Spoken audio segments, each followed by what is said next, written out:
worst I had was when it was -10. All right. Shalom.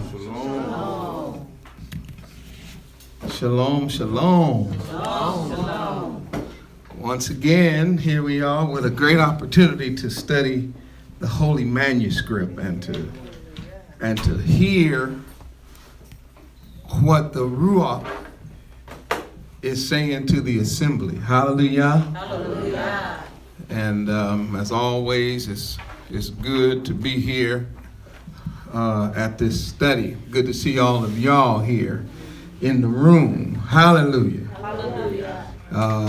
And all of those 12 tribes of Israel that are tuning in to this live stream. Shalom to you. Hallelujah. Spread to the four corners of the earth. And I want everybody in the room to say shalom to those that are watching us worldwide. Shalom. All right. Hallelujah. Hallelujah. Yeah. So y'all are making it through these treacherous times of the season of the witch. And some of us who've been on the road a while, we pretty much over it now, but I never want to what's the word? I don't want to forget those who just starting on their walk, that this may be a very difficult time for you. Oh, let me see that phone. This might be a difficult time for you. First time you've ever had to face family. First time you ever made Big Mama mad.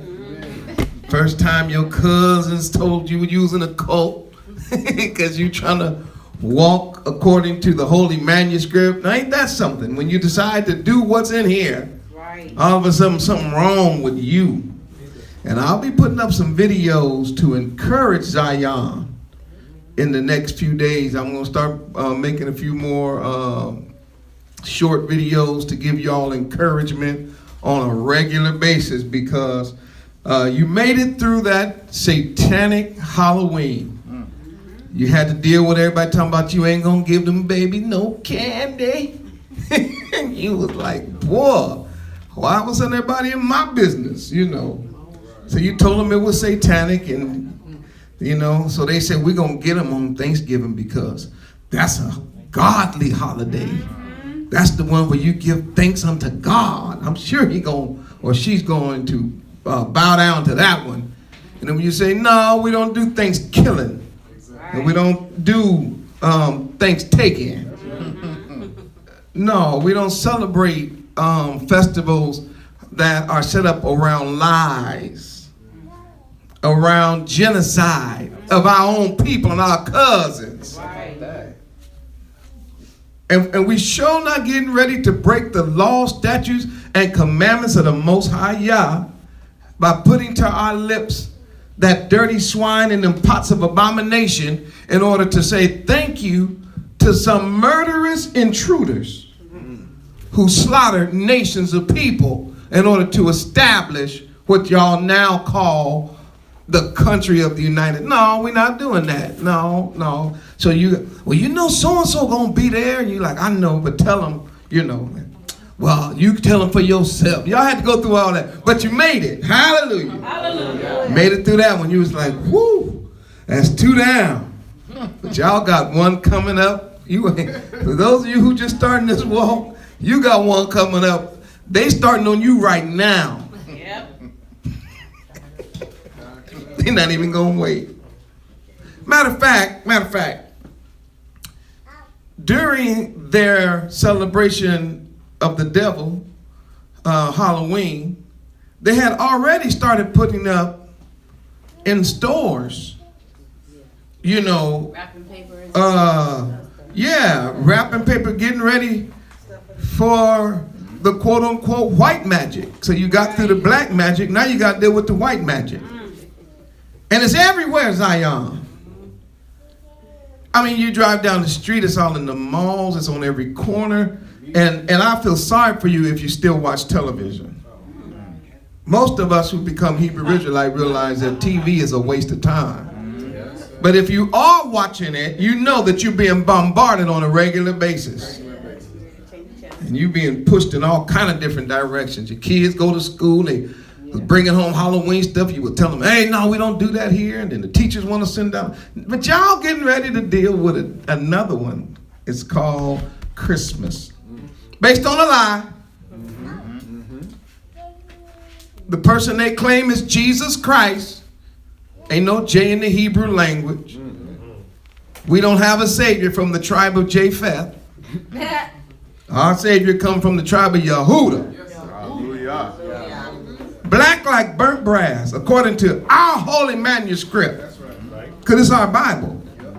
Our uncles and cousins and grandparents wrote this book. They described what our king looked like. Said he had hair like lamb's wool, not horse's mane. Right. Talk back to me, somebody. That's right. Say it again. It's our book.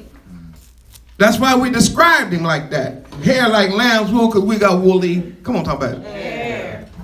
And we also know when he was born. He wasn't born in the dead of winter on December 25th. That's Tammuz. He's in the book too. We know about him too. Right. Folk been worshiping Tammuz a long time. You ought to read Ezekiel. He had to dig through a wall. And he noticed that folks was in there weeping for Tammuz. He was like, ain't this a... Boy, right now he'd be rolling over in his grave if he knew Zion was still weeping and for Tammuz after he exposed what was going on in the temple. It's in Ezekiel. Now watch this. Our Messiah was born on Tabernacle. Yes, sir. That's right. And I've told my cousins and my uncles and my friends and pastors all over the world, ain't no excuse now because everybody has heard me. Right. You can't have 600,000 listening. And every one of them that I get up, I mention it. So don't say you ain't never heard it. He was born on Tabernacle. John said, and the word became flesh and dwelt among us. The word for dwell there is tabernacle. It's the Feast of Tabernacle, which has in it 8 days. The day of his birth, where we celebrate his tabernacling. Then there's the 8th day celebration, which culminates all the other feast days. It's the feast of the feast days, which is the same day he was circumcised according to the law. Somebody ought to say amen. Amen. Come on now, Zion. We know he was born on Tabernacle. He wasn't born on December 25th, but yet and still, what's getting ready to happen is folk gonna be talking about the birth. I saw your hand in the back. Yeah, I'd like to know John what? John chapter 1, verse 14. Hallelujah. So you got to get through this season, and let me tell you how you're going to have to be strong in this season, Zion. You got to be strong because this season comes as a wolf in sheep clothing. The one that's getting ready to hit you is not coming looking like the devil. It's coming talking about they dreaming of a white Christmas. Yeah, this is the one that gets folks because they started on you way back in October. And October and November, and they've been working on you and your family and your kids, which tells me something. I've lived long enough to know Hebrews know how to prepare for a feast. They be lying when they say, I didn't even know how to prepare for Passover. Oh, but you used to prepare 2 months ahead of time for Christmas, including going out cutting the tree in direct violation of Jeremiah chapter 10. And that old excuse of my pastor said it was all right, it wasn't no Christmas tree. Your pastor's ignorant as hell. Of course the word wasn't Christmas, it was the tree of Tammuz. Right. I put the pictures of it up. I went to the Met myself, me and Hula, and took pictures of the tree that they were worshiping and the pine cones, and the whole thing was going on hundreds of years ago. All it is the same old perversion with new clothes on it. Y'all said stay away from it. I think I need to throw a precept. Some of y'all looking confused in here, and I know I've been saying the same thing for 30 years. That's right. Go, let's get it out then. Come on, let's do it. This is not even my text tonight. I'm gonna do several of these Zion, so don't worry about it. From between now and through these holidays, your Moreh is gonna do all he can to help strengthen you till you can make it day by day. And not just me, it's other brothers out here trying to help you too. All right, let's get that Jeremiah 10 then. Even though that's not my text for tonight, but let's just read it. Get it on record. Go ahead. You got it? Yeah. Read it, Elijah.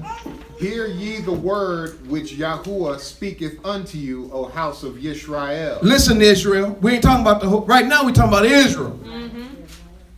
You listen to this. Go ahead.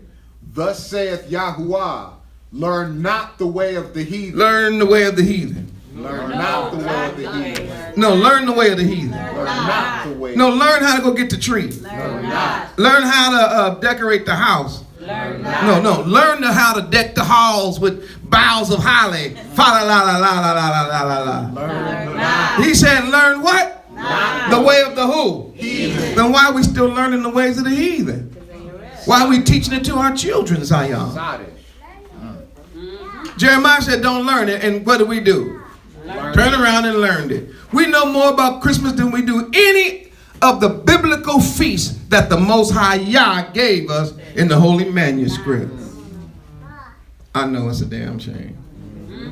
But it's the truth. All right, come on. Said don't do it, but folks still doing it. Come on. Learn not the way of the heathen, and be not dismayed at the signs of heaven. In other words, don't be when you wish upon a star. Oh, no, we don't get down like that. The signs of the heaven mean they watch the year come around, because this particular time it'll be called the what? Winter what? Solstice. That's why I like hanging out with the ark. Y'all know what the business is. They're watching for the signs of the heaven, the winter solstice, so they can celebrate Tammuz. Did y'all know that there was a time when this particular festival was outlawed, even in this perverted country? Yes. They said we might be a perverted country, but that ritual right there is too deep for even us. So we're not the only ones preaching this. They knew this a long time ago. But go ahead. Be not dismayed at the signs of heaven, for the heathen are dismayed at them. Mm-hmm. For the customs of the people are vain. The customs that they do are worthless. Mm-hmm. They're empty. They are less than breath. They are more worthless than a vapor of foam that roars on the seawater. And yet, folk break up this time of year because somebody didn't give them some kind of gift or present or do something right at the party. Families is torn apart.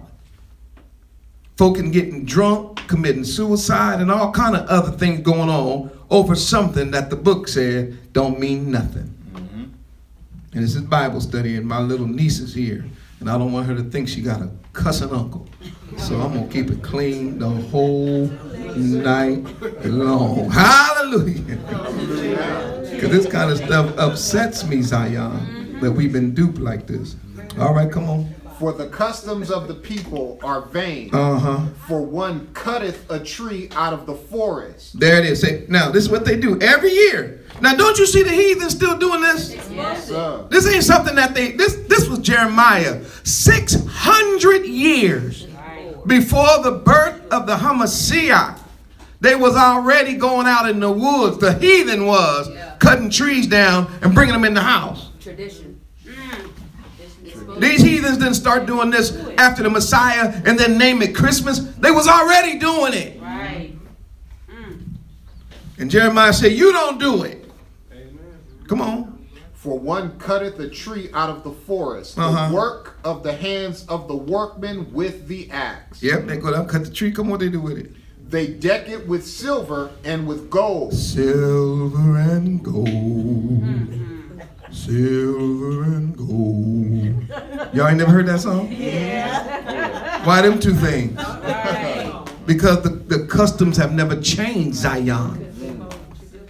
The vain customs are the same then as it is now It's the same old immorality and perversion wrapped up in new paper.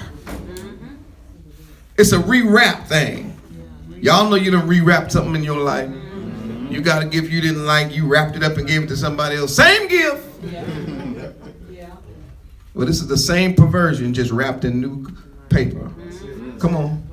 They deck it with silver and with gold. They deck it how? With silver and with gold. And then what they do? They fasten it with nails and with hammers that it move not. Wait, whoa. Don't they still do that with them wooden bases? Uh-oh. They make a little X on the ground, turn the tree upside down, and nail that little wooden base on there. Is that still the truth, Zion? Yes. Are they still doing it to this very day? Yes. 600 years before the Messiah, 2,000 years after the Messiah, and yet they're going to say he's the cause of it. Not one time in the manuscript are you told to do this. What you're told is not to do this. Come on. They are upright as the palm tree. Upright as the palm tree. Come on. But speak not. They don't talk. They must needs be born. Oh, they got to be carried. So these things that y'all put in your house don't just walk up in the house. You got to make some physical effort to go somewhere and cut it and then bring it into the house. Some heathens be tied on the top of their cars. I'll be like, boy, these heathens is something else.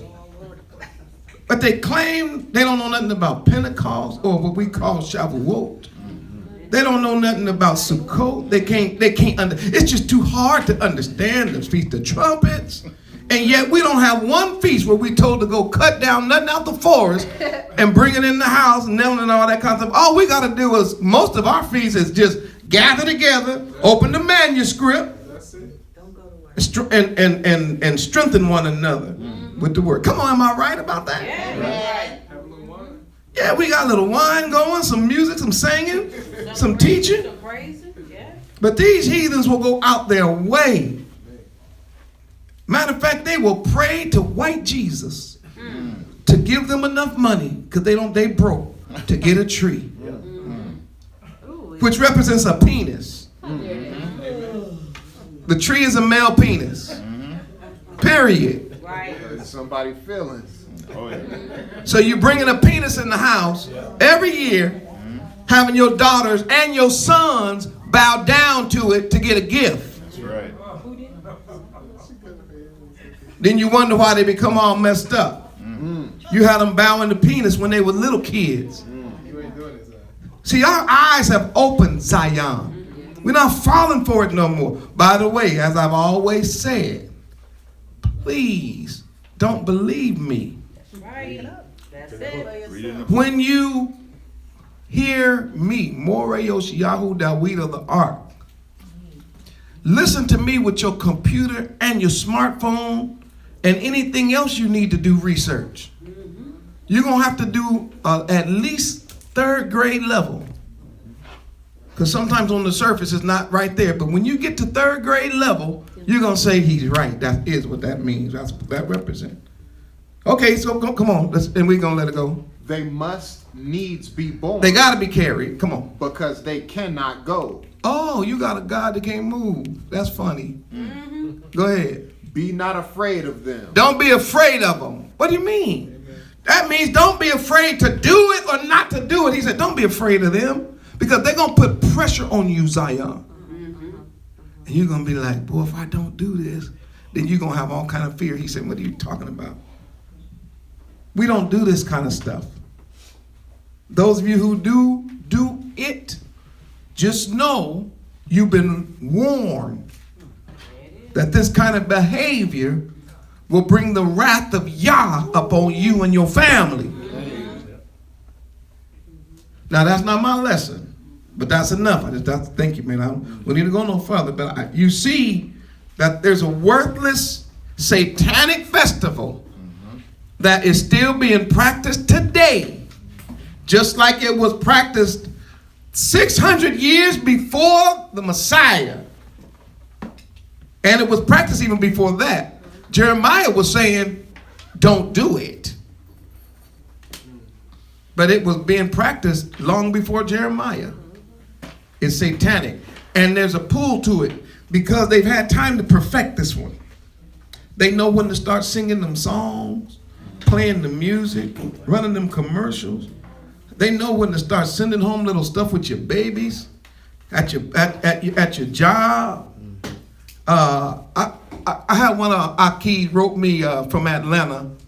I'm not gonna mention his name. I didn't get permission, but I'm gonna use him for this little illustration. He is a professional saxophone player. Had a chance to listen to him. Brother's good. Come up out the Christian church, his eyes done popped wide open and he ain't going back. Whoa. I can see it. He's a strong brother. I had a chance to talk to him online for a minute, and I was going to warn him because he just became conscious, I think, in May. I said, well, he going to have to be. Oh, he mad. Woo! That brother had no clue how they getting ready to do him when he tell them I'm not playing for your Christmas party. When he tell them, no, I'm not finna do your Christmas program at the Third Baptist Church Episcopal of the Church of God in Christ, united in one union on Martin Luther King Boulevard. I ain't coming. Woo! And it's not just him, but the pressure is my point. Now, many of us, Zion, we've been through the pressure already. So we are trying to encourage you to be strong because we've had to endure. Now, right after that one, if you make it, and I'm praying you will, I heard one of my brothers say, some of you won't. I thought that was funny. He said, some of you won't. Some of y'all bowed your knee down on Thanksgiving because somebody told you, come on, just one bite ain't gonna hurt you. And your stomach been hurting ever since.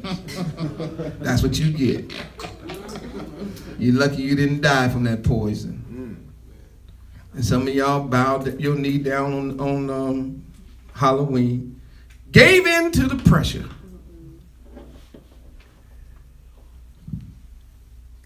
And this one right here is a big one. It's not the only one, Zion. They got several after this. But this one is a hard one. I'm going to try to help you.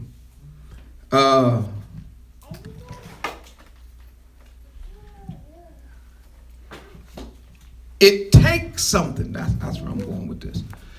It takes something to stand in these last days. Yes. It takes something. It takes something. I want to encourage you to be true to the Most High Yah.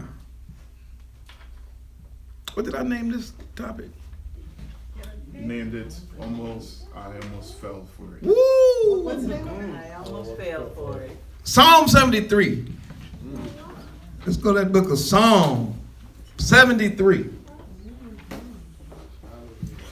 Psalm 73. It's actually the third book of Psalm. Psalm is divided into 5. This is the third book, and it's the very first book in this division, if you want to use that term. And it's Psalm 73. Now I want you to notice that Psalm 73 is a psalm written by your cousin, not by your grandpa. See, your grandpa David didn't write this one. Your cousin wrote this one. His name was Asaph. He's from the tribe of Levi. He was of the priestly tribe. So Zion, this is your cousin. Now, unless you're from the tribe of Levi, this is your grandpa. He was running buddies with King David. They was cousins, and they probably was more like brothers. Y'all seen that before? Where two cousins is more like two brothers. Y'all seen that before, right? So this fella is in the family. Asaph, he worked as a priest amongst our people. Now that word priest, don't get in your head no Catholic priest. We ain't get down with no Catholics. Catholics. We don't do that. Wow. These priests were what we would call today our preachers, or the people who worked in the temple. And they didn't all have to necessarily get up on the Shabbat and deliver a message. Some of them had gifts, talents, skills, and abilities that were not necessarily spoken like a preacher or pastor. Some of them could write music. And here is one. He was a writer and a singer. He wrote songs. Which tells us again, Zion, you come from a talented people. That's why you can do it. You know, Zion can write songs in their sleep. Wake up with a song. Baby's like, wait, hold on, let me write that down. Brother can hardly spell, but got a song gonna be a #1 hit. We was having a little flashback night at the house.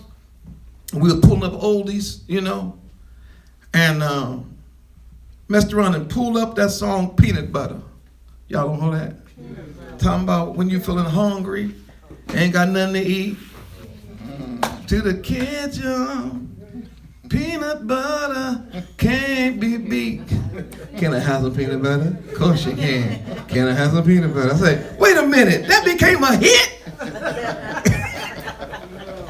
Crazy thing about it is, that song was slamming. We stand.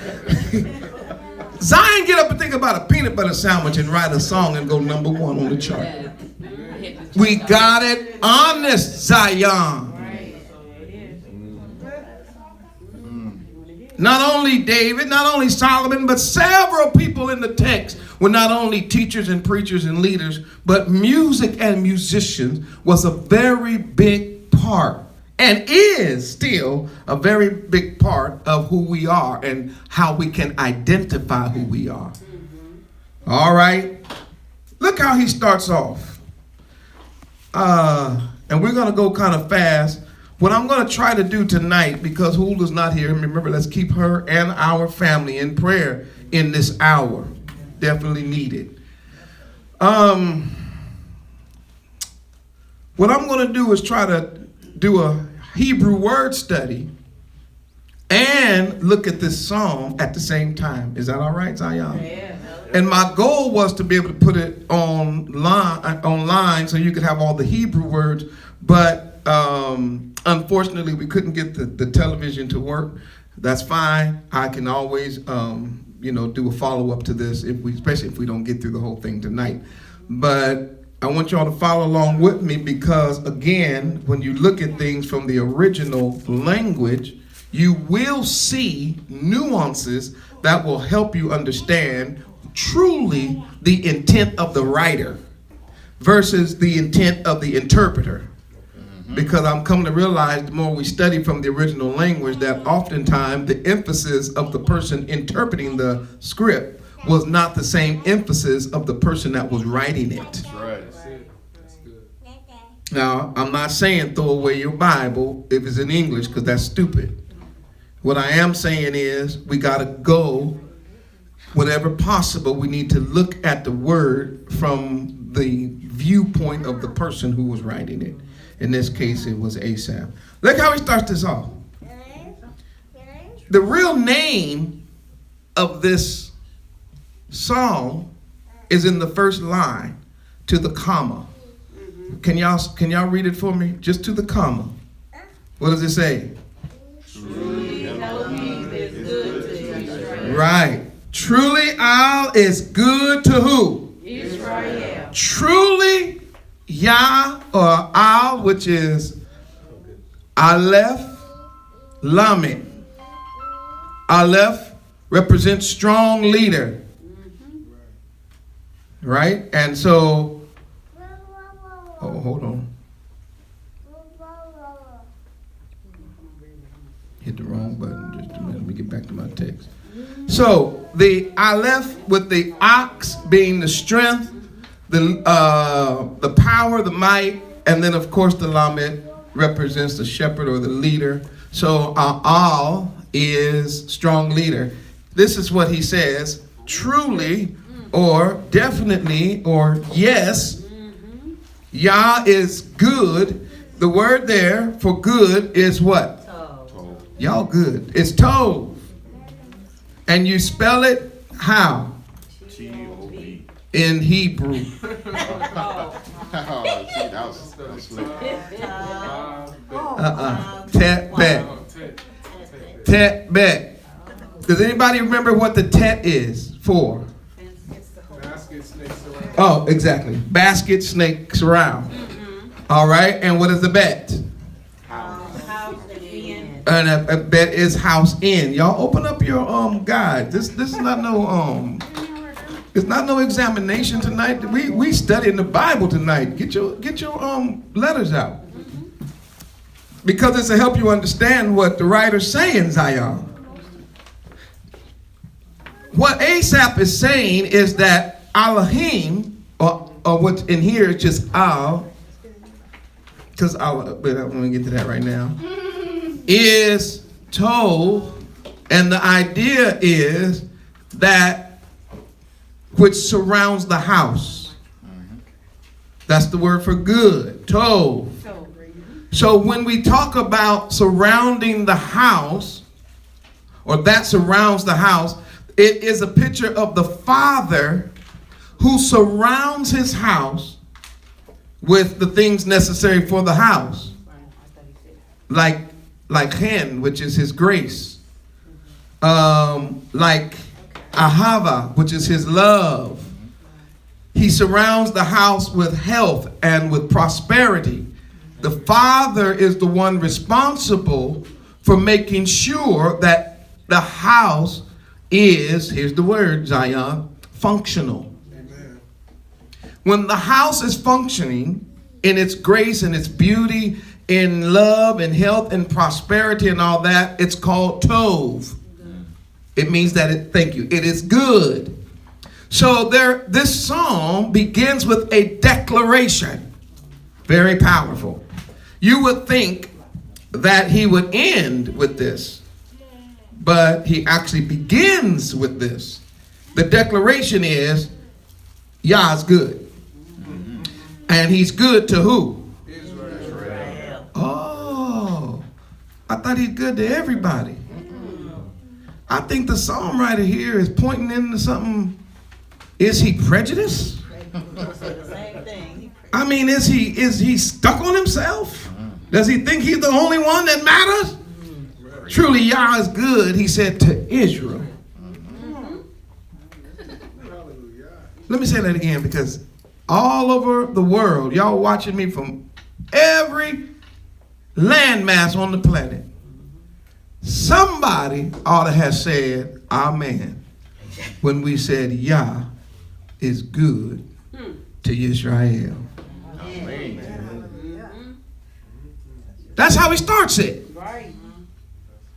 He's Tov to Yisrael, which is Yah's prince. Yah prevails is what that means. We are his people, Zion, and the sheep of his pasture. He's good to us. Why? Because he's your Elohim. He's your high power. He's your strong leader. And he's good to you, and he's good to me. He's Tov. He's functional.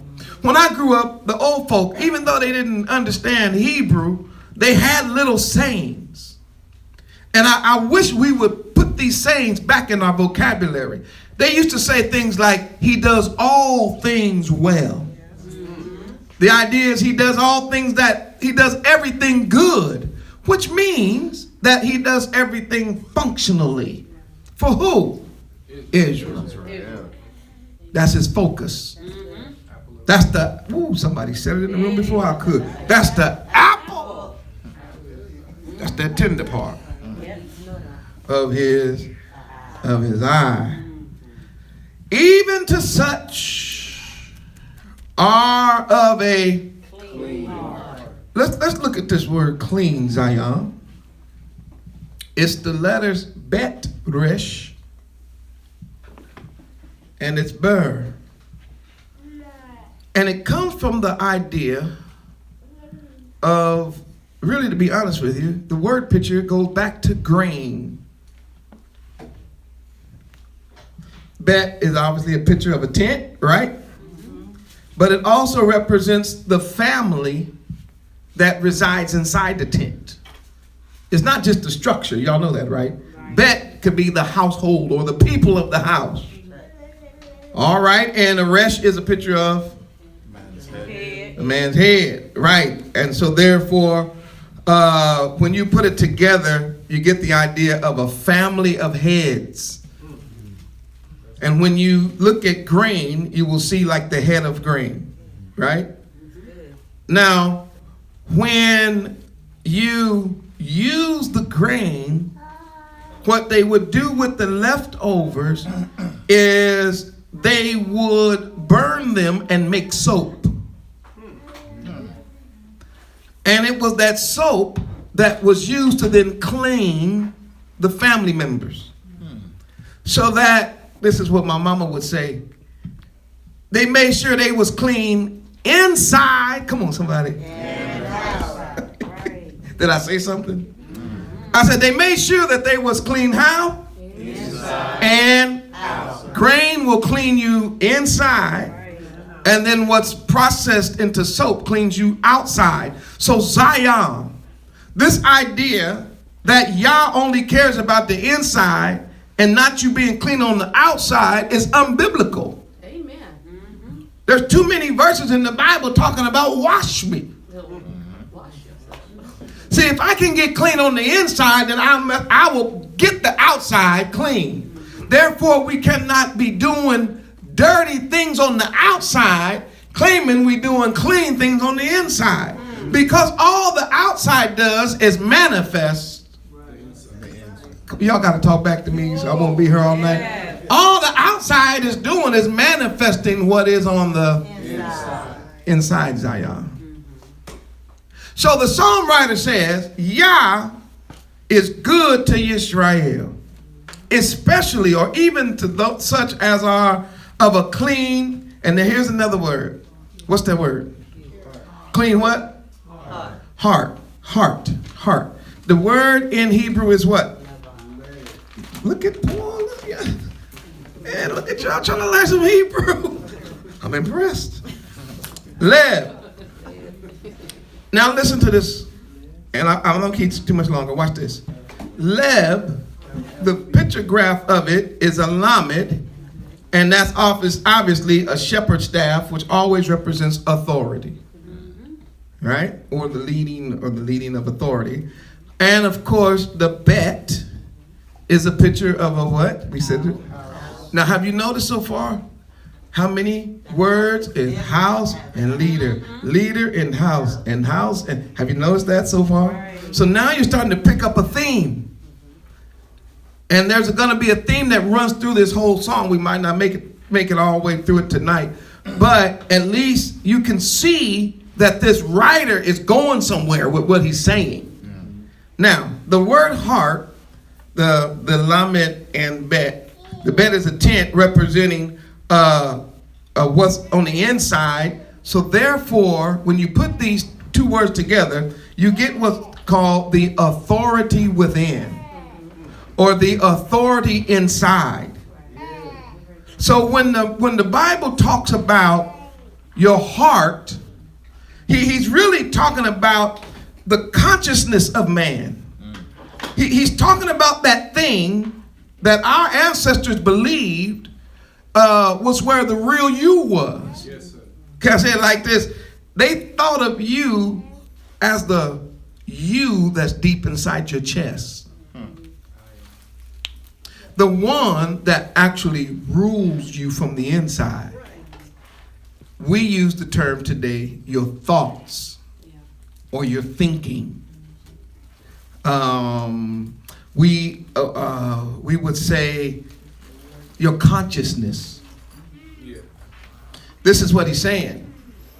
He's saying, if yes, Yah is good to Yisrael, But the idea is Israel, watch this, got to be clean with the grain, inside and out, and have a proper way of thinking that must fall in line with Torah. Your heart is the seat of you, Zion. That's why the Messiah, or I shouldn't say it, well, he said it too, but let's talk about our Elohim Yahuwah. He said, man looks at the Outside. Remember, they were about to pick a king because Saul had already forfeited his position by going to a witch, trying to get information. Y'all was like, ooh, I'm so through with him. So what happened? He went to Jesse, who had, 8 sons? Y'all know the story, right? Talk back, Elijah, how many sons he had? Y'all better look it up. I thought it was 7. That last, look it up. That last boy, he said, man, have I seen all your kids? He said, man, I got one more, but you don't want him. He said, what do you mean? He said, well, man, one, he first of all, he just kind of young, little, and a little ruddy. He a little light-skinned. That's what they say. By the way, he was the same Hebrew word there is used to describe Esau. That's why I be trying to tell people that Esau can't be the white man if he's from the tribe of Yehuda. If he's a Hebrew and he's twins with Jacob. They were identical twins. They had the same mama and the same daddy. I'm not going to get into this whole thing tonight with y'all. I'm just trying to show you they were twins. I got twins in my family, so I know it's possible to have one light and one dark, because that's happening in my family. And the way they told these two boys apart was hair. He said, man, look, the one, he's kind of ruddy and full of hair. Why? Because that's what everybody does when they see identical twins. They look at them real close to see what thing about them separates them so I can tell them apart. And the backup that I'm telling the truth, all I got to do is go back to Genesis and read the story when his eyes got dim and he got old. They were so identical that his mama knew all I got to do is make sure you get a little bit of hair on you, put his clothes on, smell musty, and you're a fool, pops. Right. Zion, am I in the house? Did you get to? Yeah. Oh, the Moreh was correct. Yeah. 1 Samuel 16. 1 Samuel 16. All right. Hallelujah. Do your research, Zion. Yep. You young fellas, y'all got to pass me now. Come on now. We working. Y'all got to, come on now. We laying the groundwork, but y'all got to run with this thing. More work to do. 10 to 11. Verse 10 to 11. Let's get back in the text. Everybody out there, y'all all right? Everybody, the 12 tribes listening to me live, y'all good? All right. Then let us continue with verse 2. Come on, somebody read. But as for, hold on. He said, Yah is good. Truly, Yah is good to Israel, even to such of a clean heart. Then verse 2, he says, what? But as for me, He said, but as for me, though. But as for me, he said, I'm not saying he's not good to Israel when you have a clean heart. He said, but as for me. Wait. This is my cousin, right? He's a priest. He works in the temple. He's over the musicians. He's writing music for the temple to be sung among the Hebrews. And yet, Zion, watch this. We're getting a confession from the songwriter himself. Ain't that something? See, this is what we don't get a whole lot of today, because everybody is trying to pull the wool over everybody else's eyes. That nobody got no problem in this walk. That it's just an easy walk. And that it's like skipping and tiptoeing through tulips and walking through rose petals and all that kind of stuff. This writer says, I'm not doubting that Yah is good to Israel. That's not my point. And I know he's good to those with a clean heart. That ain't my point either. He said, the reason I'm writing this text tonight, he's trying to tell his cousins today, that's us. He said, now ask for me. Can I be honest with you? That's what he said. Ask for me. He said, my feet. How about me? He said, my feet. I can't say nothing for the whole house of Israel. This is a personal thing. He said, my feet were almost Who says me too? what did he say? Gone. He said, my feet was almost gone. Your feet was almost gone. He said, man, you don't even understand. I was so close to leaving. I was so close to being gone. I was so close that what's that word? My steps, come on, had well nigh slipped. He said, Yah's good to Israel. I'm not doubting that. Those who got a clean heart. I'm not doubting that. But what I'm trying to tell you is something happened to me, though. And my feet were almost gone. That word there for foot, obviously, resh, gimel, lamed, regul, I guess that's how you pronounce it, has to do with the idea of a foot, but it's used for walking. This is it's motion. He was talking about his movement, his walking. I mean, I say it like this, his walk as a Hebrew. His walk as an Israelite. His walk as a priest, a teacher, a worker, one employed in the kingdom of Yah. He's not speaking from an outsider, he's talking from an insider. He said, my feet were almost gone. Now that word gone is very interesting there. It's the word, the Hebrew word spelled nun tet. Not. The Hebrew word. Y'all know what noon is, right? What is it? Seed activity. Huh? Seed activity. It's seed, it's activity, it's life, and tet is a picture of a basket. Right. So when you combine them, it means literally seed basket. So somebody says seed basket. What does seed basket have to do with being gone? Right? It's kind of interesting. Seed basket.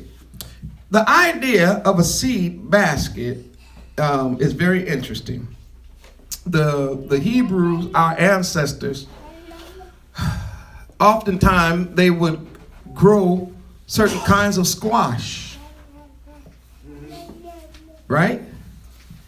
And the squash had a habit, if anybody's ever raised squash, it has a habit of spreading everywhere. Anybody ever seen squash? So you try to make a row of squash, right? And who said it was all over the place? It gets so big that the leaves and the vines go where? Everywhere, all over the place. So right there we see a nuance to this word, almost gone. He was like, but as for me, it seemed like I was about to be all over the place. I was almost, now watch this. Once that particular squash plant puts on fruit, what would happen is if you didn't pick the fruit while it was green and consume it and you left it on the vine, it would get hard on the outside. And then on the inside, the seeds would break loose from the inner whatever the meat of it, because it would be all dried out. And you could pick the thing up and shake it. And inside, it would sound like a rattle. And what he said, but as for me, not only was I being all stressed out, I was also being rattled. Because the plant itself becomes a basket for the seeds. You get it? So here's the picture. As for me, it was like my outside was getting callous, hard and dried up. And on the inside, I was getting rattled. Whoa. I know y'all's good. Yes. I know he's close to people with clean hearts. He said, but for me, as a leader, situations and circumstances was happening that was causing me and my foot to want to get outside the house. I was getting hard on the outside, and I was getting shaken.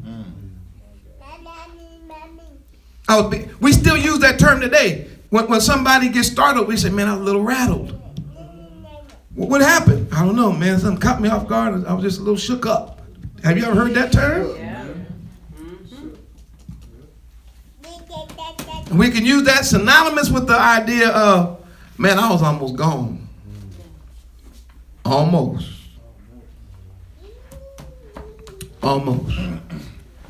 He said, my feet were almost gone. And he said, my steps.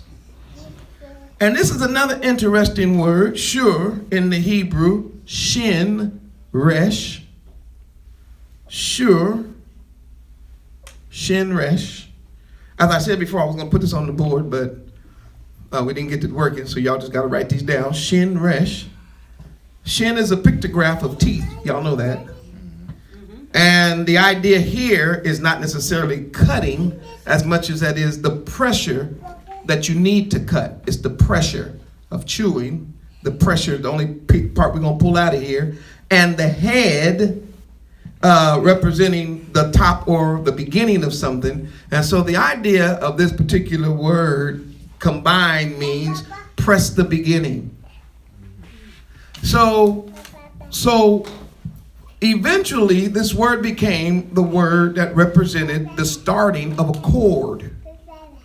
In order to make like a rope, what you have to do, some of y'all still make things like that, where you'll say, can you hold the end? Then you're going to start your tie, right? But you ask somebody, can you hold the end? And they got to hold it tight. If you're getting ready to braid something, you normally got to put a band in, a rubber band or something to hold the first part of it down tight, so then you can start working it, right? And so the idea of having that pressed together tight in the beginning is so that you can actually make it straight. Y'all got me? Y'all see it? So this particular word became known for a lot of things, or this root became known for a lot of things. Like a person would say, I'm pressing my way, which means under a particular amount of pressure, I'm being pressed, but I'm being pressed towards something. Remember Rabbi Yoshiyahu said, I do what? Press toward the mark. So he's saying there's a tightening at the beginning of my life that's going to help keep me going straight the whole time. The idea of the cords being wound is to create strength. So we understand that what Yah wants to do with us is that he wants us to have a similar beginning. So as cords wrapped around one another, we should help keep each other straight. Or, here's another word, in what? Line. You see that? You see the picture of how we're supposed to help keep one another in line? So eventually it became to know as, rope, and then I could go on and on with that. But the main idea of this is this particular idea of straight is, this writer is saying almost went crooked.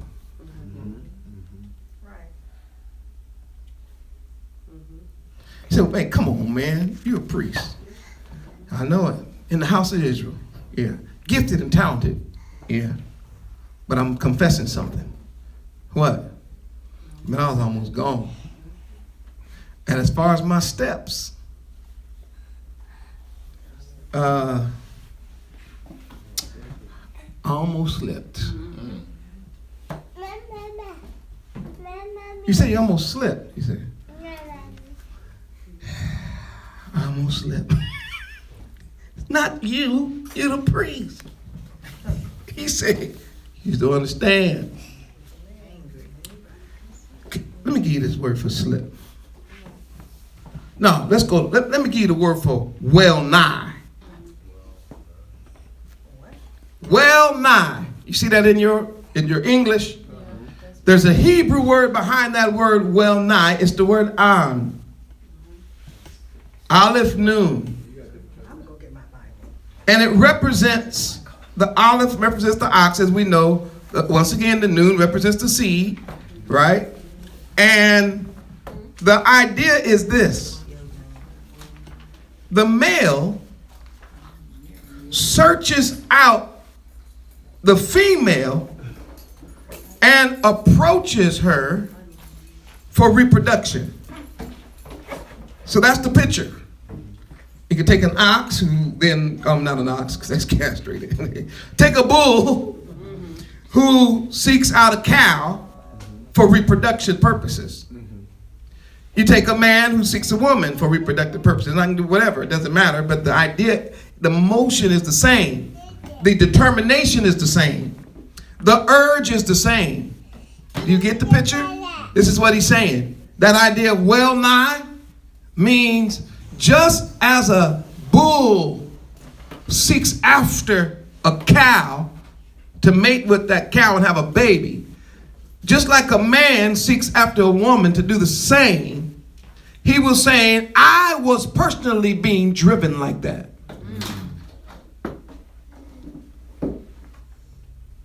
I was being pulled toward something. I was being attracted. Y'all got it now, don't you?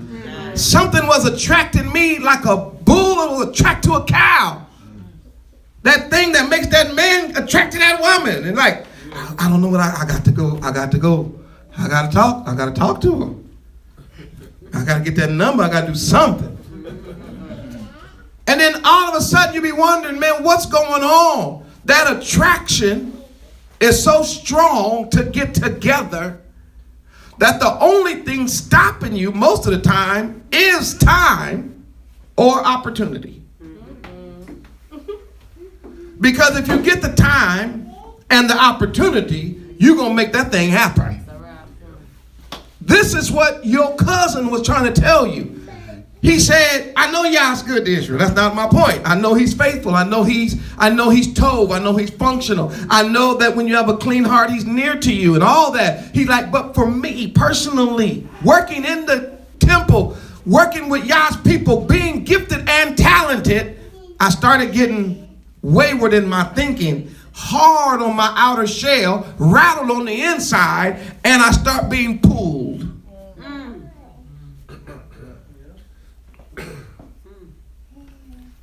And he said the pull was so strong, I had well nigh, I had almost, I got so close.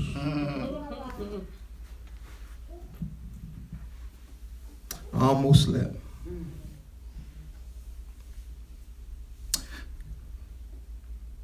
Literal word, it means to pour out.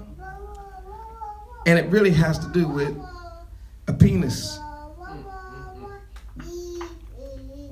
Why? Because the idea is to pour out liquid, including blood of an animal. So oftentimes, what you would see is our ancestors would use functional terms in order to describe what he was feeling. We have vulgar words for that now. But this is what he was kind of saying. I almost, you know what, upped. I'm going to keep it clean for the short leggers. I almost messed up. Terribly.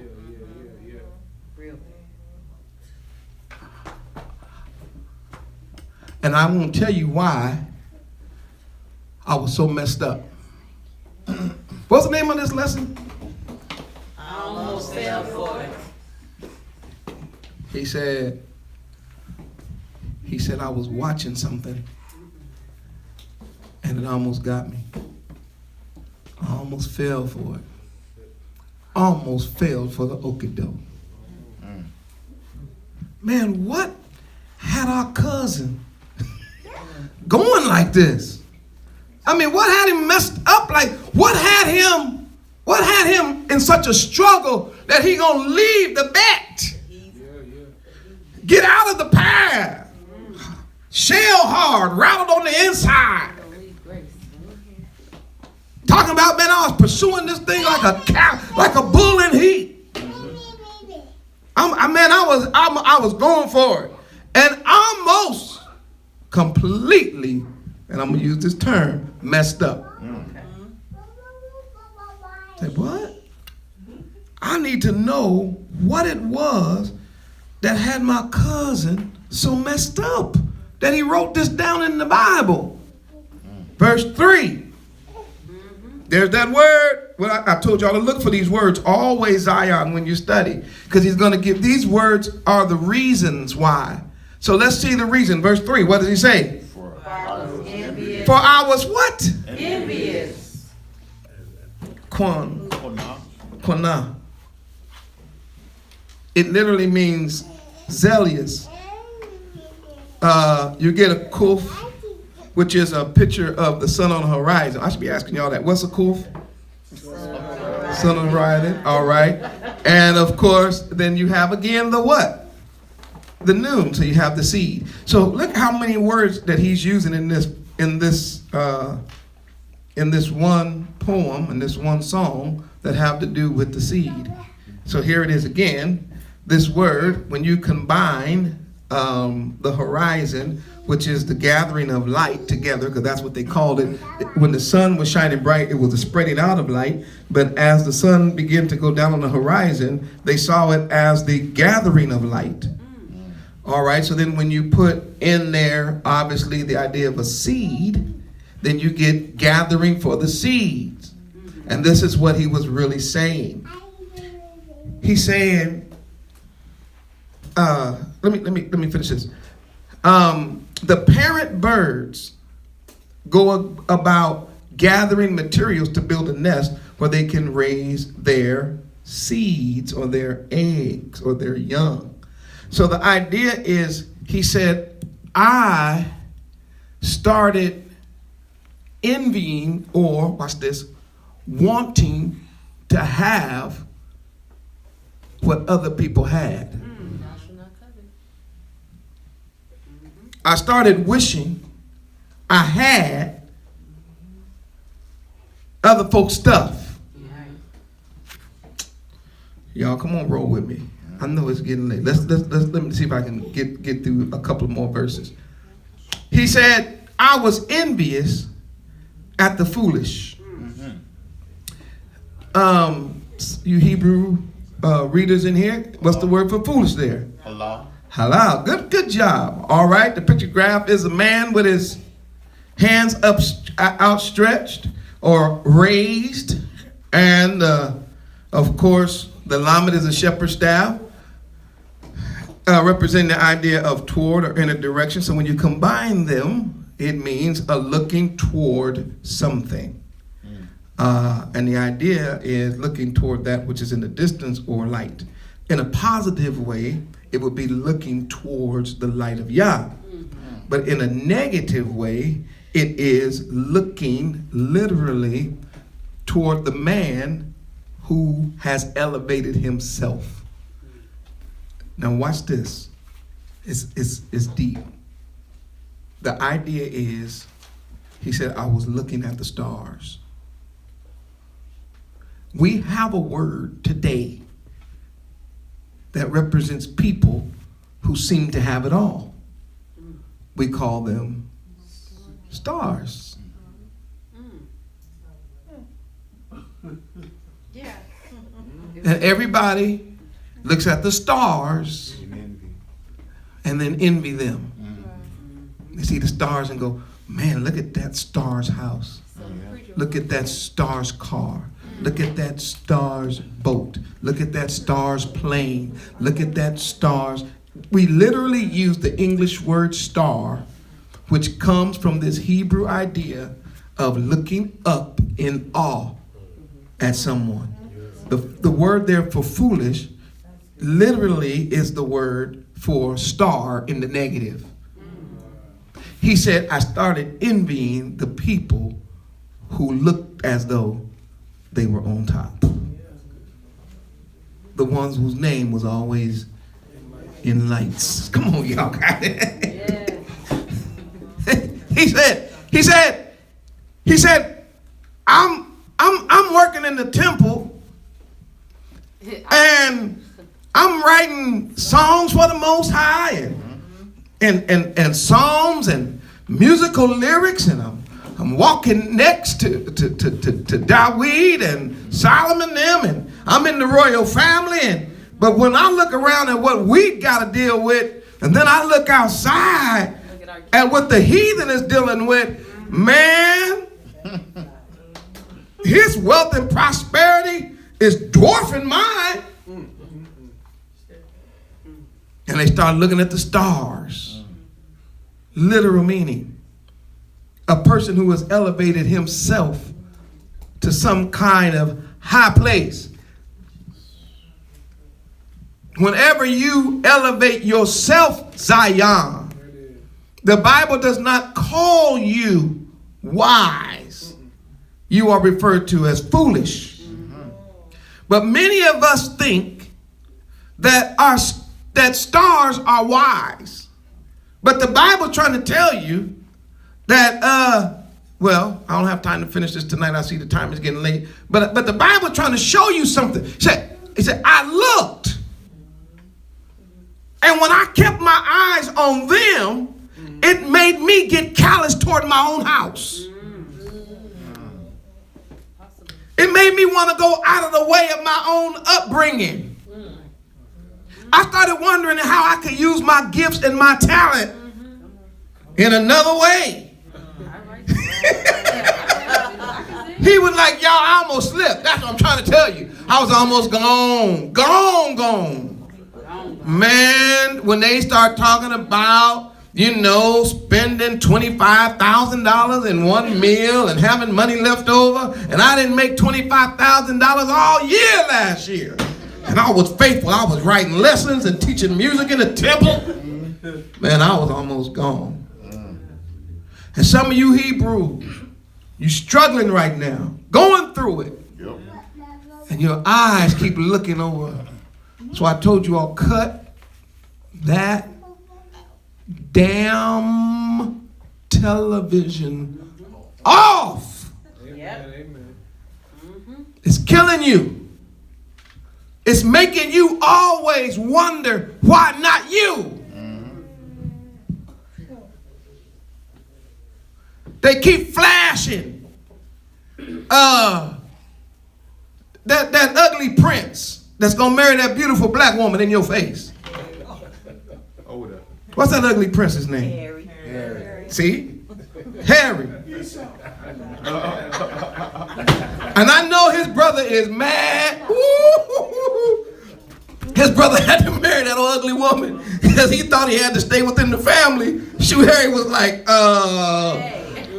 once you go black. I know he mad like, you mean tell me I could have married anybody I wanted to? Come on now. I got stuck with her. Yep. You should have picked her out. Child, I'm sorry. Boy messed up, man. Trying to, But here's my point. Next thing you know, you got our little girls talking about they wish they could grow up and do what? Have no clue what they're getting into. The secret societies, the drinking of the blood, the oaths and the covenants, the prison life that's going. When you get revealed of how much rape and pillage and evil your empire has done, and you stuck. But you look in one side. Ooh, I wonder how much that dress is going to be. Stars. Everybody talking about they want to be like Beyonce. I'm going to tell it. Ain't nobody got to tell it but me. I'm going to tell it. Get him. One, she broke. Yeah. So is Jay-Z. Yeah. So is Rihanna. So is every other quote-unquote star. I saw a picture with Rihanna in it, and she was in Europe filming something. And she took a picture, a selfie or whatever. And in the picture of the room she was in, there was an ice chest and a box, a cup of noodles sitting on an ice chest in the room where she was. I'm broke now. Y'all don't get it. Y'all think, all right, I'm trying to tell you. What is a 100 million billionaire, whatever she got, What type ramen? doing And the ice chest. in a raggedy room with an ice chest? Where's the refrigerator? Right. She got And cup of noodles. Listen to me, y'all. They got, listen, all of them. Beyonce, Jay, everybody that y'all think is a star, they all have handlers. Yes. Oh, yeah. They are slaves. They can't quit. They made that poor child, and listen, she done sold her soul to the devil and all that kind of stuff. That's on them.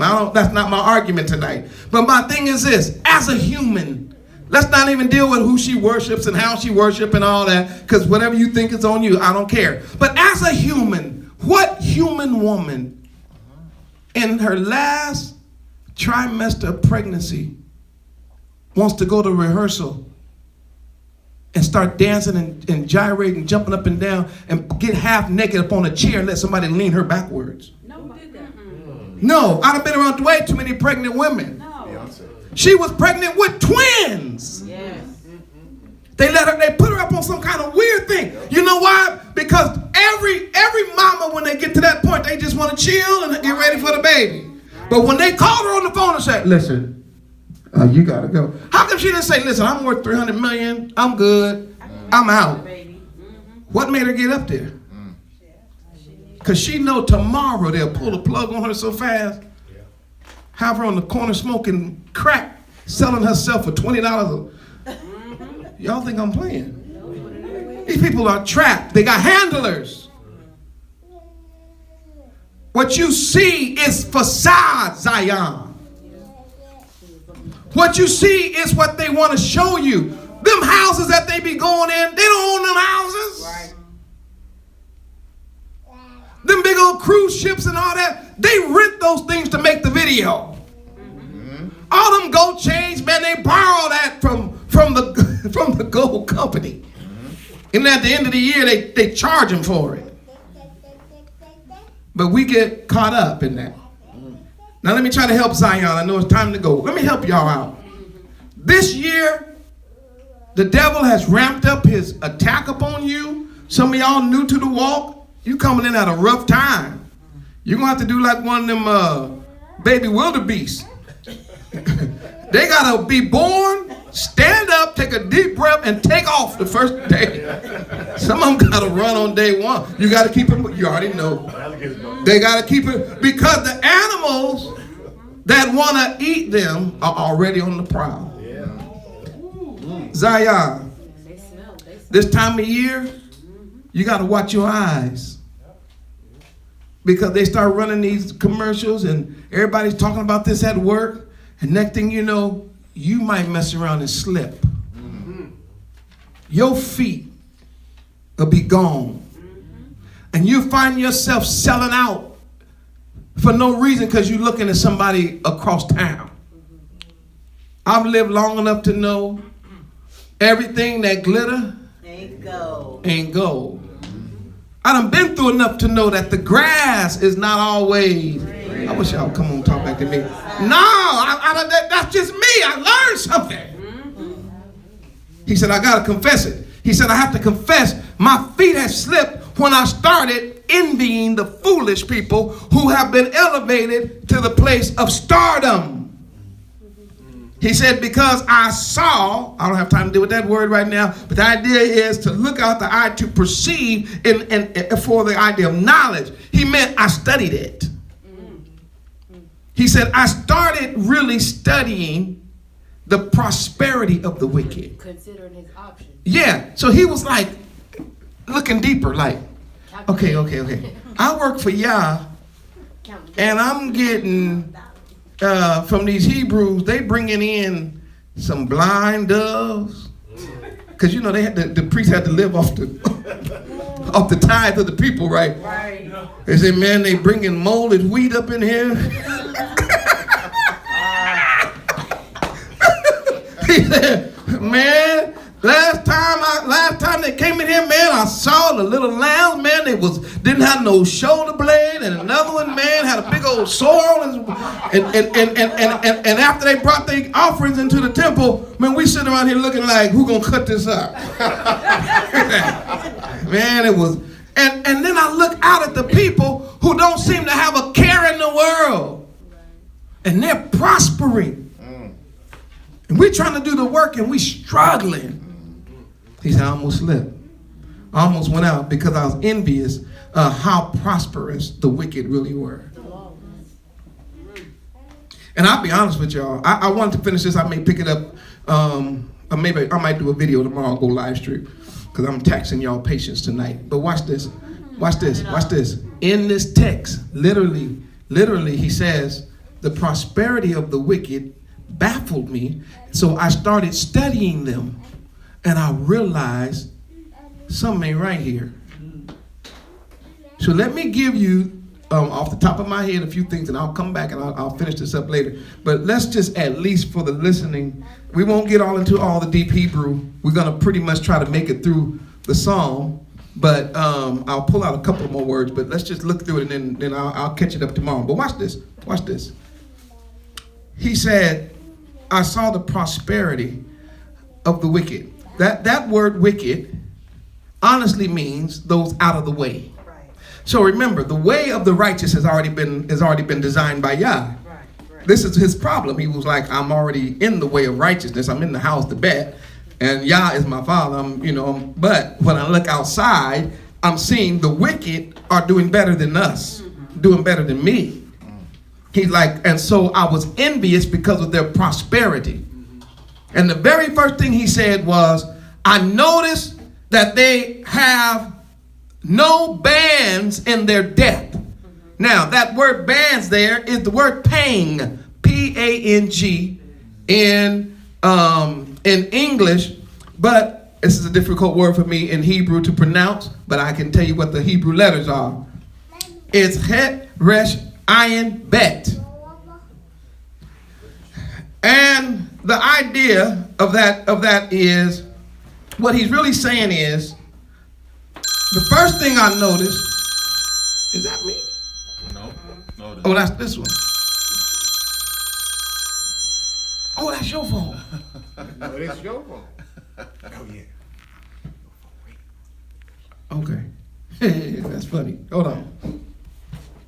All right, so watch this, Zion. The first thing he said I noticed about them is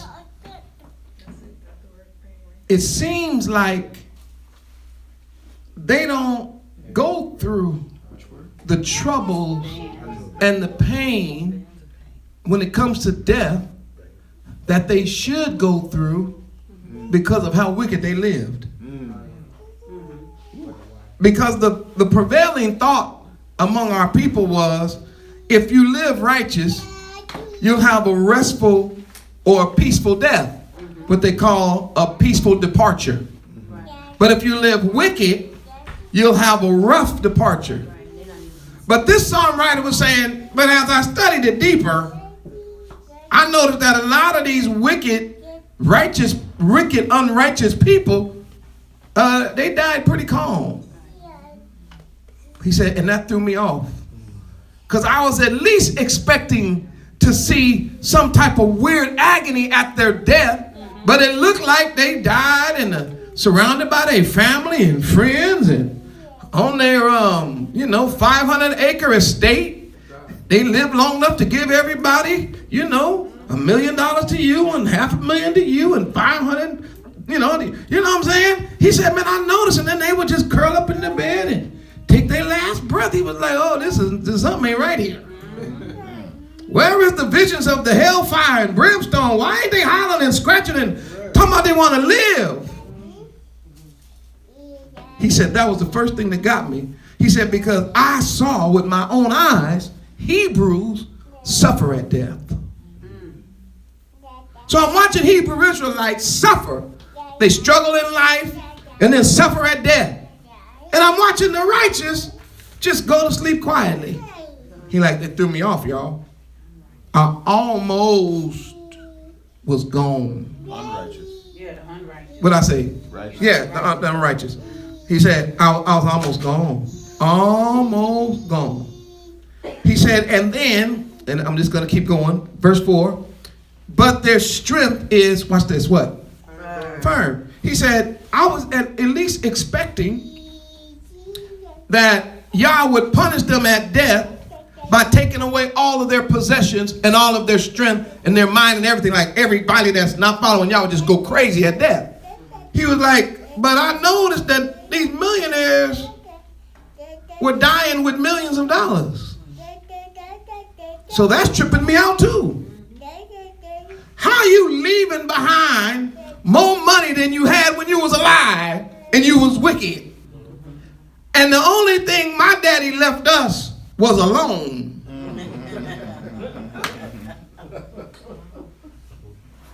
But yet I'm still working in the temple every day writing songs for Yah. He was like, man, I was messed up behind that. That's number one. Number two, verse 5 gives you number 2. He says, another thing about them is they ain't in trouble. What? You know that word means when it says not trouble as other men? This is what he said. He said they don't have to go to work. So he started with death. He said, but in their life, they don't have to go to work like other people. Right. You see, in his mind, going to work was a necessity. So you went to work because you was in trouble. Now watch the idea. The trouble is, if I don't work, I'll be put out. Right. But this guy, he has no troubles. He's not worried about no lights getting cut off. He's not worried about nobody taking his mortgage and nobody staking claim on his land and nothing. He's chilling. No trouble. He has nothing in and around about him like other men do. His existence is almost unheard of. That you could just wake up in the morning and all of your bills are paid and you living in, and watch this, you're not worried about nothing ever happening because no matter what happens to you in life, you can pay for it. So you can drive your car 170 miles an hour down the street if it'll go that fast. Why? You don't give a damn about no ticket for $200. What is that? Man, you'll give the judge $1,000, get a cop $1,000. Be like, hey man, just, don't feel it. Now you and I, we get pulled over doing 170, you getting locked up. They'll take your car and everything, but all you gonna do, man, come on, the rich don't do that. They get caught and they show the people who they are, and they be like, I was gonna give you a ticket, but can I have your autograph? Well, here's my autograph, man. Here's $2,000, and here's $2,000 for your baby. And he go on about his business. This man was studying them and said, I don't get it. They're living unrighteous. But it seems like, here's the word, their money is answering everything. And they got so much of it that they don't care. Your house burned down. Oh, I got 5 more. On the way going somewhere, man, you do know your plane got grounded. You're not going to be able to take off. Well, that's all right. I'll take the ship. This is what got our cousin ASAP, to the point where he was like, almost checked out of here. Because I started seeing that what I was thinking and what was happening was two different things. I thought the righteous was going to be the ones always blessed and the wicked was going to be the ones always cursed. But when I started looking at it, when it came to death, I see wicked people going into death easier than the than the righteous. He said that then in life, I'm noticing that they don't have the same trouble. They ain't got to get up and go to work every day. They just drive by sometime if they want to check on the other folk working. Neither are they, plagued. Y'all see that verse 5? Right. Like who? Like other men. He said, man, they don't even get. Now, you know what he was really saying here? He was saying that word plague there, when you do the research, I'm not going to do it right now. I have all these words, but I'm not going to pause on everyone. But watch this. The word behind that word plague there, now this is a strange idea. It comes from the idea of being troubled. Watch this. By Yah. He's saying Yah is not even messing with them. Well, we have to suffer all these plagues and troubles and problems. He said they don't. They just escape it. One, their prosperity, their money, their power. So while everybody else is suffering with these plagues, they got enough money to buy the antidote. If it's a problem in the city and everybody's dealing with dirty water, they don't deal with dirty water. They could be living in the same city and the whole city be under plague, but they're going to be exempt. He said, man, I done seen it. He's saying, watch this. Even when Yah sends a plague, these people, it seems as though it's not hitting them.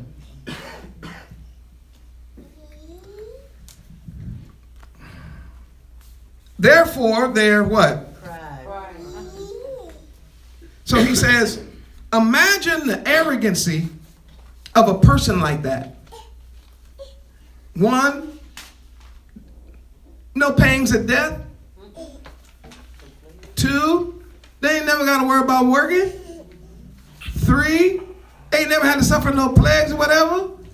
Got all the money they could ever spend. Then when you get to this point, he said, therefore they wear their pride like a chain. It goes around the collar. They bling bling with pride. They don't need gold like y'all and silver and that Walmart fake stuff to try to impress people. No, these rich people, man, they just wear regular old shirts from Walmart or Target. They don't need the bling. They don't need the You know what? One, it's all in the safe. So when they leave home, they ain't wearing all that and take a chance on Ray and them lifting it. But here's what they will wear when they walk out. They walk out with pride. Arrogancy. To where they have lifted themselves up above everybody. They become what's called an untouchable. They got other folk drinking the wine before they drink it to make sure there ain't no poison. Arrogant. Walk through the hood just so they can say, you know, I actually been in a hood before. Arrogant. Walk by the children of Yisrael, see them struggling, and then do this. Say, this is what they do. They say, I'm so glad I ain't like them.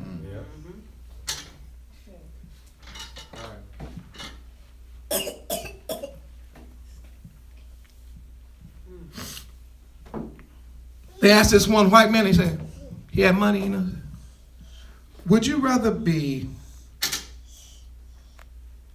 sick, blind, deaf, and lame, or black? Why y'all laughing? You know what he said? Yeah, he took everything. I'll take the sick, blind, deaf, and lame.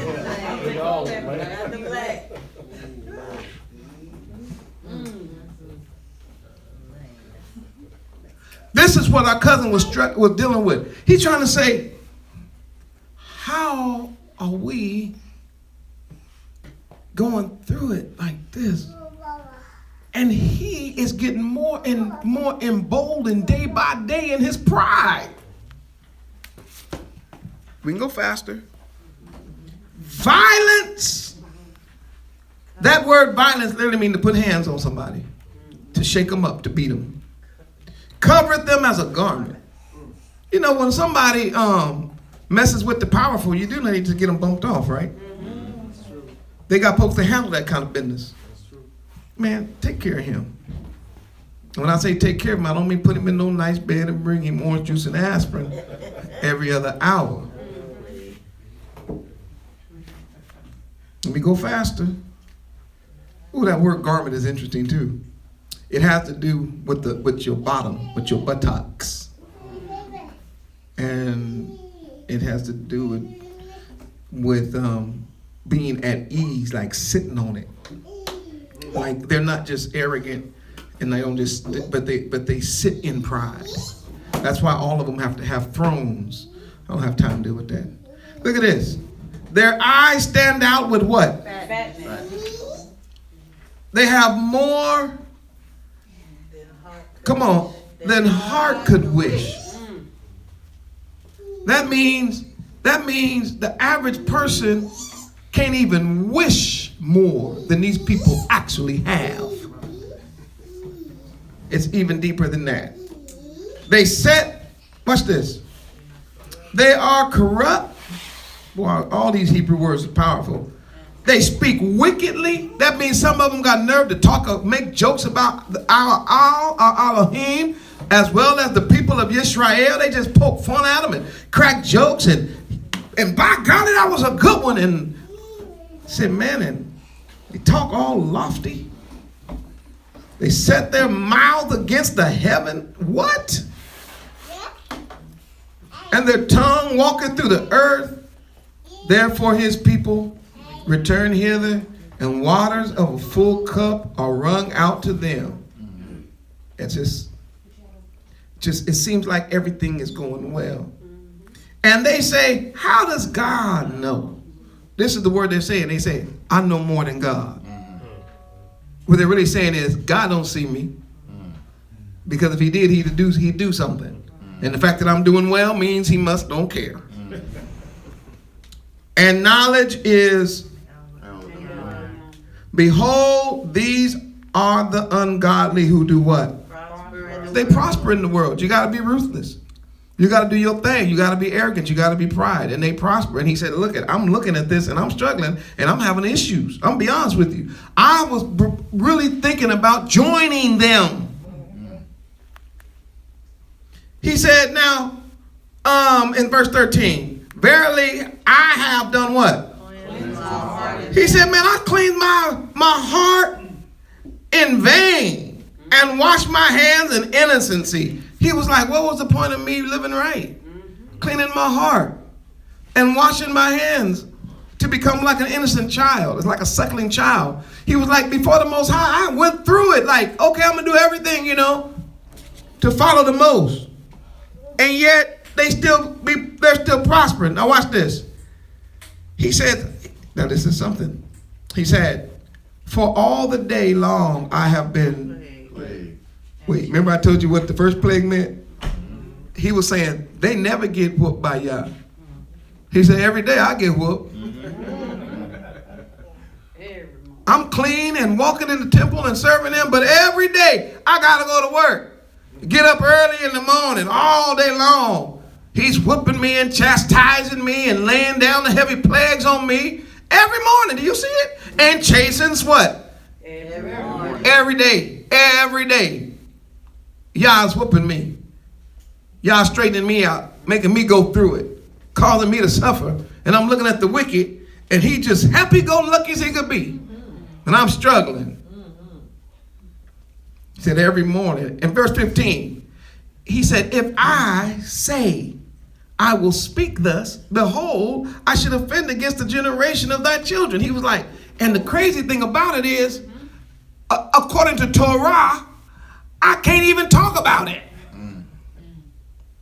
Because just talking about what I'm talking about gonna get me a whooping by Yah. And then all my kids gonna be like, that's the daddy that got beat down by Yah, because he started talking about what Yah was doing and what he wasn't doing. Do you get the point? He's saying this. The reason why I almost went crazy and almost slipped was because not only was I studying this, and not only was I watching this, and not only was I really honestly trying to figure it out, in the midst of trying to figure it out, I realized that I couldn't even talk about what I was doing. Because I wasn't supposed to be learning the ways of the wicked anyway. I was supposed to have been focusing on Torah. So if I start telling people I was studying the wicked, they're going to be like, nigga, who told you to start doing that? Right. He was like, but nevertheless, I still was doing it. So I was like, oh, it's all messed up. I'm trying to help some of you Hebrews worldwide to understand that you're not the first one to look across the street, over the fence, around the corner, television, at the stars. He said, verse 16, when I thought to how to know this, it was too painful for me. He was like, and then it started becoming like thorns poking me through my soul. I was in pain, sharp pain. Because I started running in my mind all the instances where the rich got off and the righteous got persecuted.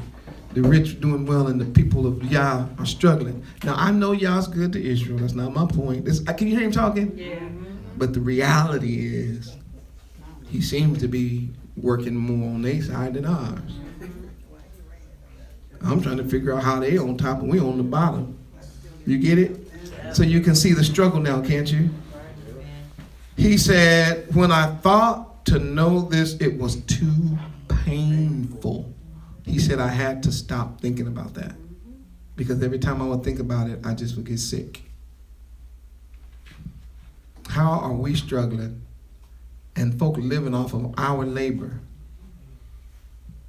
in neighborhoods that we built, then they gate them and tell you can't come in? 400 years of free labor in this country, over 1,000 years of free labor, or 2,000 years of free labor worldwide, built up all the nations of the earth. Yes, we did. And yet we build a place and You can't walk through it. I was looking at these colleges, wouldn't even let blacks come to their school. And then when the blacks came and started getting on the teams and stuff, they started making billions of dollars with a B. And they'd take a Negro scholarship if a coach give him $40 to get some diapers for his baby.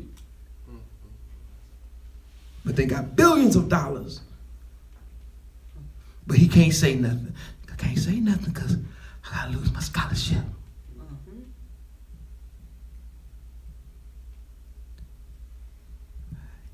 You the one out there risking your life though. And I'm not even going to deal with these NFL and basketball players. All that talent, how come they don't just form their own league? There it is. It's enough black coaches, it's enough black staff, it's enough millions of dollars. Oh, because the truth of the matter is they're broke. So down. And if they tried to form their own thing, they would be dead in the morning. Right. And them owners of those teams been caught on tape calling them players niggas. The president called him son of a bitch. Y'all heard him. Yep. Yep. Man, he was like, I can't take it, man. How is the wicked doing this? And we trying to keep things right and we struggling. He was like, and as I started thinking about it, it was too painful. Some of our seniors right now, listening to me worldwide, is having a hard time listening to this because they thinking about their life and all the struggles they had to go through. And some of them thinking about the struggles their parents had to go through. And some of them the stories they were told about slavery and post-slavery and all that. Like what? And so they pretty much just said, I just try not to think about it. And this is verse 17. I had to get here. He said, it was too painful unto me. He said, until. Ooh-wee. Y'all let me get here. Hallelujah. He said, when? Until. He said, man, I was almost gone until. My feet was slipping and sliding like I was on a slip and slide. Until I was about to sell my soul so I could get what these folk had. Until I was running out. I was about to go chasing after wealth and riches to be like them, like a bull chasing a cow in heat. Until. What was it that stopped him? It's in verse 17. He says, until I did what? He said, wait. That's why I try to tell Hebrews. And nobody, I shouldn't say nobody, but most folk don't listen to the Moreh, to this Moreh. I'm going to try to say it though. When you're going through troubles, the place for you is the sanctuary. Hallelujah. Not that old pig meat eating church. That's not where you go. Because all they're going to tell you is, oh, baby, we have faith. That's not the issue. They don't even know what faith means. You can't have faith without Torah. You got to go to the sanctuary, the place that have been, here's the word, set apart by Yah. Because Yah dwells amongst his people. Right. Where 2 or 3 are gathered together. He says, I'm in the midst of the 7 golden candlesticks. In other words, if you want to see the end, you got to go to the sanctuary. You got to come where the set apart people are. He said, man, I was all messed up until I came in the sanctuary. He said, when I came into the sanctuary of Yah, the word there, Elohim, of the high power, he said, it was then. He understood that. Then what? There it is. He said, I understood There. their what? There. I understood their end. He said, I had no idea until I came into that sanctuary. And I was like, are you kidding me? This is their end? Let me show y'all something. And then we're going to be going. Let me see if I can pull this up real quick.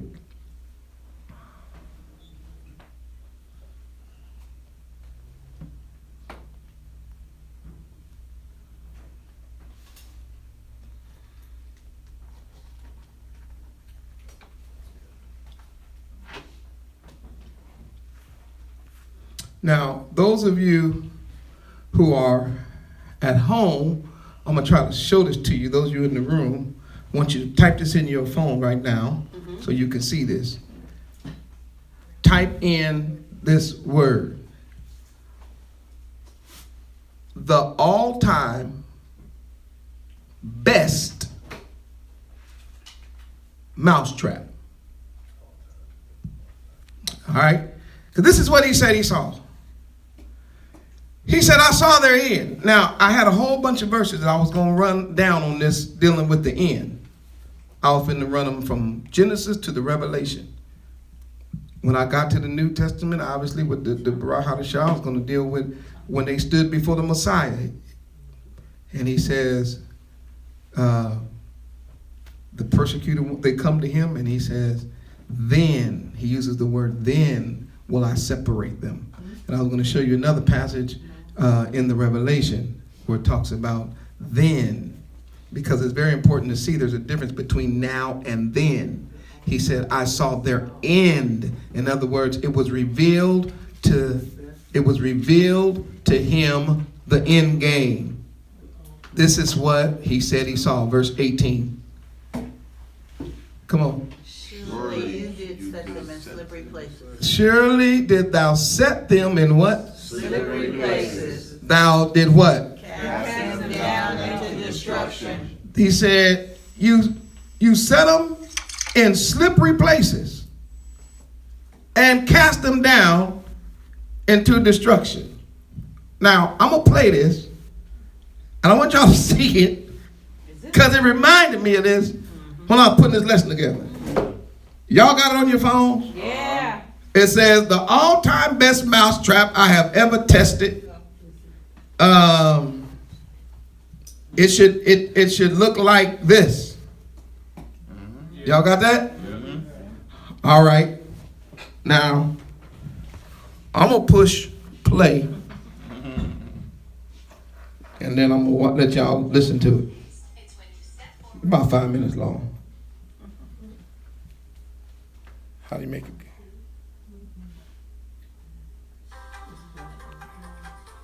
Uh-oh. Whoa. Hold on. Hold on. I missed it. It started without me. Today for Mousetrap Monday, I'm going to show you my new all-time favorite mousetrap. I've reviewed hundreds of mousetraps, everything from most of the modern ones available in the market today to antique and vintage ones over the last few hundred years. So many different designs and ways of getting mice, and this is by far my favorite. This is called Walk the Plank Mousetrap, so you can take care of your mice pirate style. And it's a really simple concept. It consists of a base here that hooks on the side of a bucket and a little plank made out of very slick plastic that tips and goes down. The way it works is there's a ramp coming in. The mice come up the ramp, want to get peanut butter on the end of this plank here, and they walk out. And it's so great because it feels really secure. They don't know that it's going to tip, and they just come walking right out. And once they're past the halfway point, this comes down and they slide right into the bucket, and then it resets. He said The reason secure. this works They felt so secure. well is this counterbalance with this block of wood here. Counterbalance. And then inserted is Hallelujah. a magnet. The magnet holds onto that little metal screw, and it helps provide extra resistance so the mouse gets really far out on the plank before it actually breaks and slides down. You can also adjust the tension on this by putting the set screw up and down to make it more or less sensitive. And it's a great design. I've reviewed this a little bit and have never had a mouse beat it. They come up to get that bait and they just can't react in time. They slide right into the bucket. They don't jump to the side. Now, when I first featured this in a different video, I had so many people comment that this design was already invented and put on YouTube several years ago by another YouTube creator. I wasn't aware of that, so I checked it out, and it's true. It's a very similar design. But as far as I can tell, he's not selling these, and I found an eBay seller who is making these and selling them. So I'm going to feature it. Just want to give credit to the other YouTube creator. But I do want to note that he was not the first to come up with a walk the plank design. I found a patent in 1932 for a very similar trap where the mouse comes and then gets dunked into water. So this is a very old idea, and it's been tried before. There's also similar mouse traps on the market. If it worked in the past, it'll work again. Principle of dunking mice. Here's one that's called Dunkum Mousetrap, and I'm going to review this in the future. It comes in a convenient little package with its own bucket. But for now, we're going to test out the Walk the Plank Mousetrap. And all you need is to put a ramp up here. I have another bucket that has some ramps already inserted, and I have several of these. So I'm going to put a mousetrap on either side. Go set this up in the barn with motion cameras and see how many mice we can get with the Walk the Plank Mousetrap. So you have a bucket full of mice. They can't crawl in? But they can swim forever. Oh, but he got, look at that.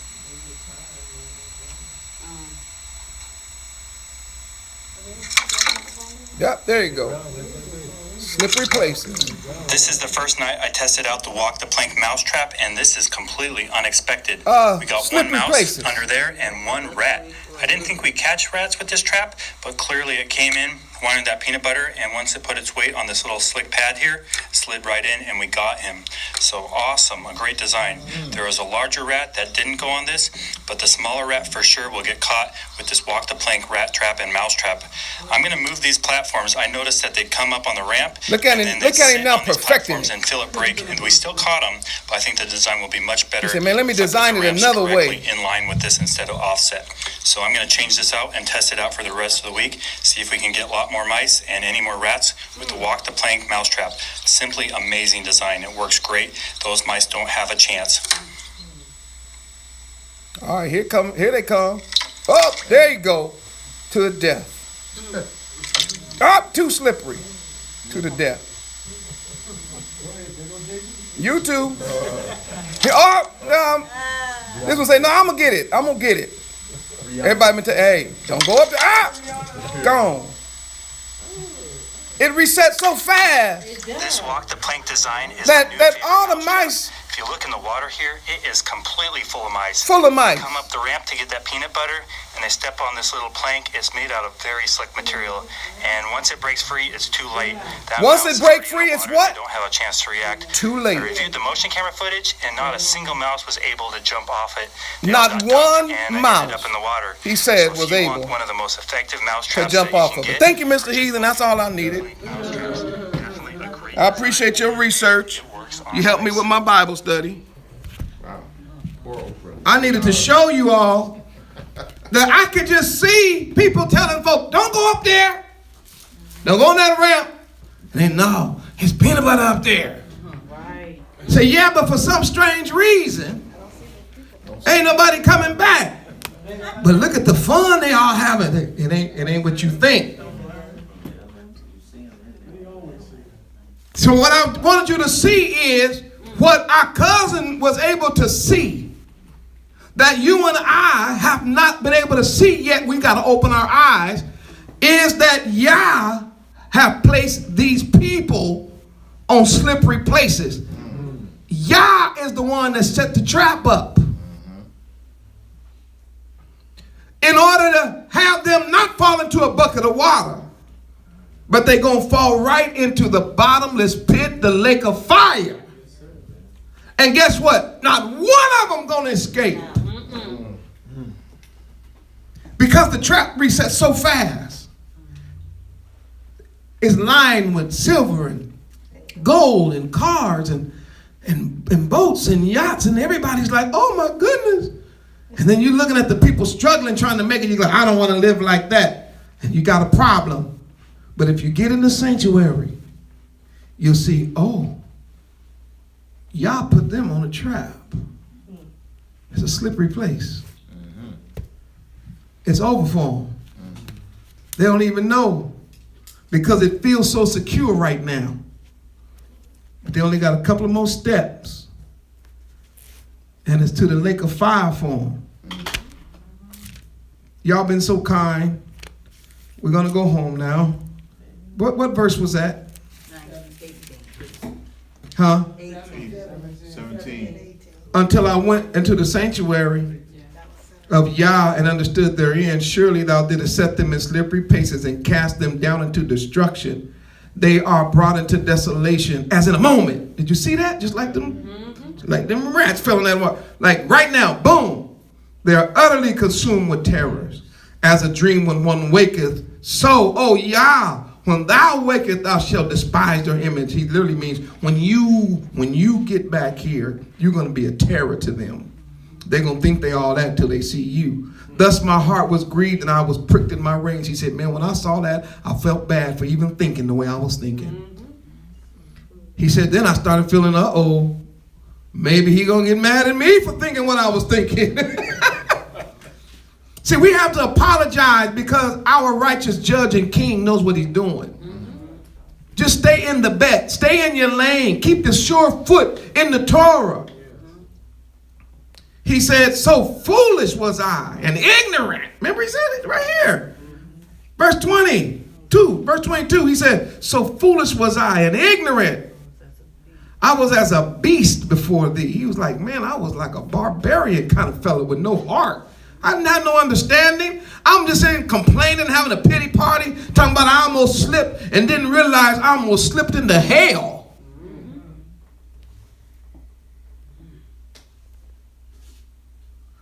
Nevertheless, I'm continually with thee, and thou hast holden me by thy right hand. He literally says, I'm now in the presence of Yah like a rug.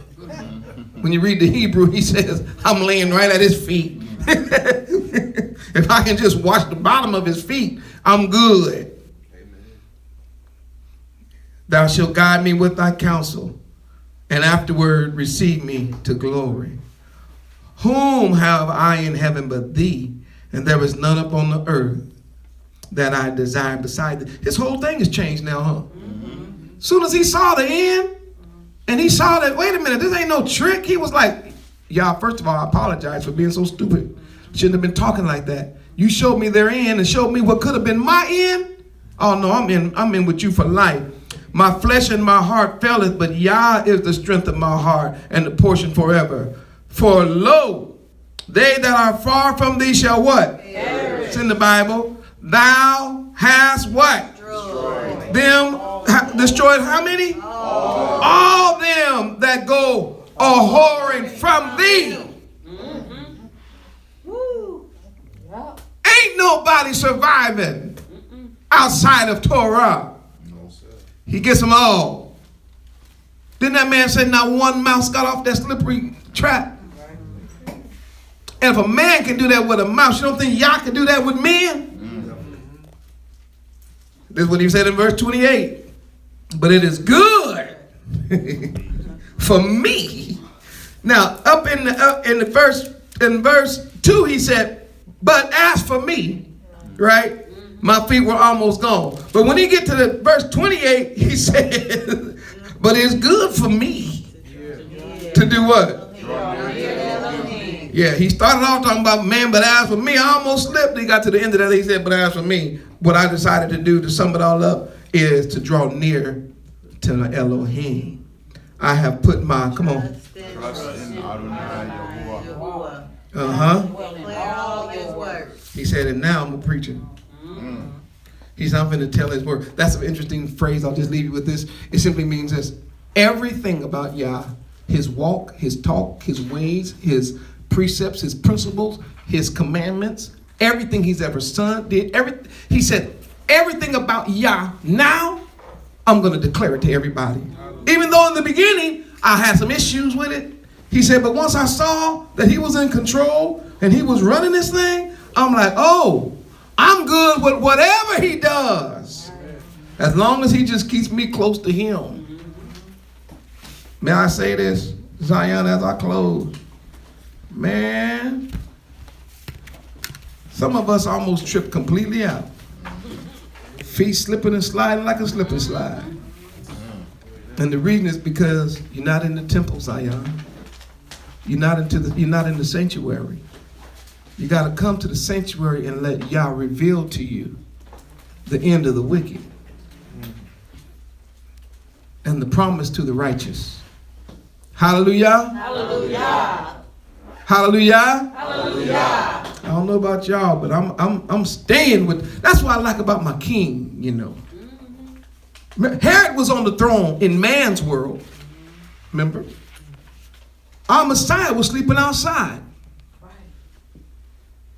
In a garden. He said, fox got holes. Birds of the air have nests. Son of man have nowhere to lay his head. But what ended up happening? They end up crucifying the King of Glory. It's in the Bible. But Yah would not allow his soul to see corruption. Raised him up according to the manuscript on the third day, and he declared he had all authority now in heaven and earth. That means he's still on the throne to this day, Zion. But what happened to Herod? He gave an oration.